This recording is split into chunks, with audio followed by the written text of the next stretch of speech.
Music by Poppu Premi Yadav.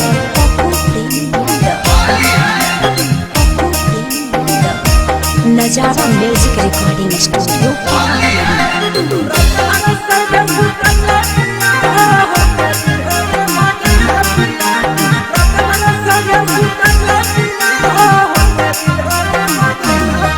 Double चोली लेके आइल हा एगो रातिया में पिन्हाइल हा एगो दीनामा में।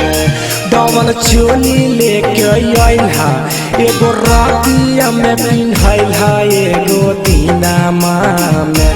पिया हो ना सतिहला फागुन के महीनामा में।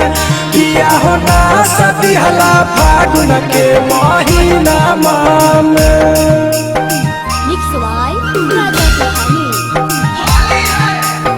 Najara Music Recording Studio. Najara Music Recording Studio.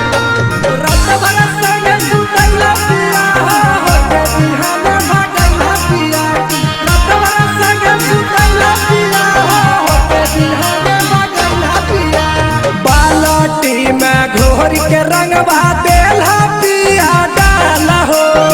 ढोढ़िया तो रंग बे कैल हो जमनो कैल लाल हो। अब केतना लगे हो बालटी में घोर के रंगवा देला पिया डाला हो। ढोढ़िया तो रंग बे कैल हो जमनो कैल लाल हो। राजा ऐसन रंगवा डलल हो लगा के पीछा करिया हमरो सीनामा में। ए हो ऐसन रंगवा डलल हो लगा के पीछा करिया हमरो सीनामा में। पिया हो ना सदिहला फागुन के महीनामा में। राजा हो ना सदिहला फागुन के महीनामा में। Najara Music Recording Studio.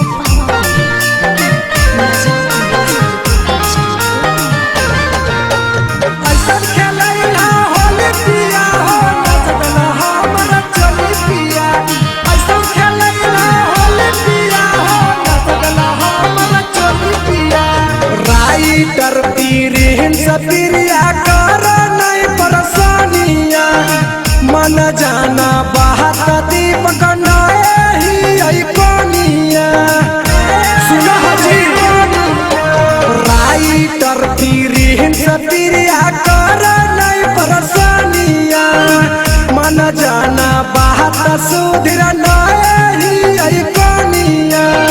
Pappu Tinku पिया तोहरा काहे लागई नहीं छा कुछ तोहर मनामा में।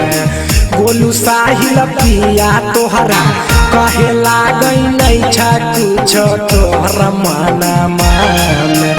पिया हो ना सदिहला चोली फागुन महीनामा में। पिया हो ना सदिहला चोली फागुन महीनामा में। Music by Poppu Premi Yadav.